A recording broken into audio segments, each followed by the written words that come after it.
coup de cœur pour mettre sous le sapin cette année, c'est Joël Egloff, L'étourdissement.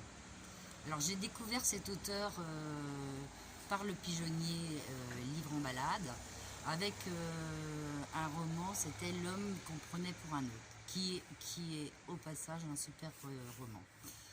Donc du coup, je me suis intéressée à cet auteur et je suis tombée sur ce livre. Alors l'histoire, c'est l'histoire d'un homme qui travaille à l'abattoir dans une ville qui est très polluée. Donc au fil de la narration, on va voir son quotidien. C'est très simple. Ce qui est étonnant dans ce livre, en fait, c'est l'écriture. L'auteur nous raconte ça avec des phrases toutes simples, des mots tout simples, mais plus on va au fil de son quotidien, plus on avance et plus on se tord, nous les boyaux, parce qu'il nous amène dans un climat qui est vraiment comme dans le film Les Triplettes de Belleville.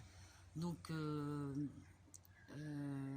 n'y a pas d'accusation, il n'y a pas de morale, il y a un constat, c'est lui qui écrit, c'est simple, et c'est pour ça que c'est super émouvant.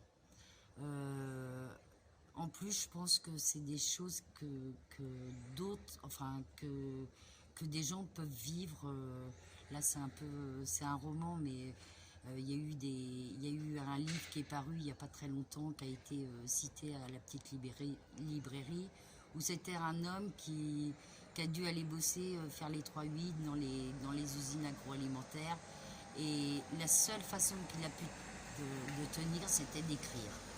Donc, mon coup de cœur, c'est ce livre.